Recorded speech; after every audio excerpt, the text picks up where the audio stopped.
અમરેલી લેટરકાંડનો જે બનાવ બન્યો ત્યાં એક સામાન્ય વર્ગના કોમ્પ્યુટર ઓપરેટરને અરજી ટાઈપ કરવાના આરોપી બનાવીને એમનો જાહેરમાં પોલીસ દ્વારા વરઘોડો કાઢવામાં આવ્યો।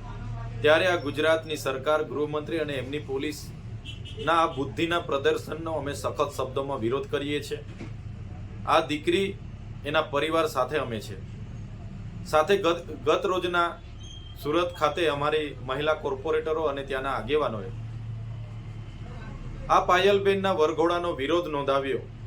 ત્યારે ગૃહમંત્રીના ઇશારે સુરત પોલીસે એમની પર ખોટી એફઆઈઆરો કરી એમને જેલમાં પૂરવી દેવામાં આવ્યા છે।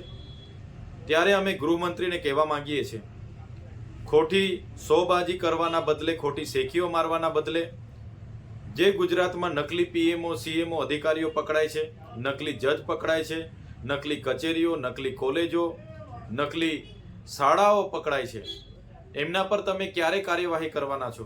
ભૂપેન્દ્રસિંહ ઝાલા જે 6000 કરોડનું કૌભાંડ કરીને બેઠા છે એનો વરઘોડો તમે ક્યારે કાઢવાના છો? ત્યારે બુટલેગરો હોય, ભૂમાફિયા હોય કે બળાત્કારીઓ હોય ગુજરાતમાં બેફામ બન્યા છે।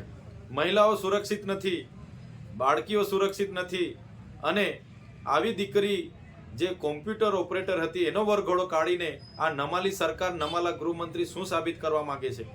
જો ગૃહમંત્રીને ગુજરાતનો કાયદો અને વ્યવસ્થા જળવાતી ન હોય તો ગૃહમંત્રી રાજીનામું આપી દે એવી અમે માંગ કરીએ છીએ।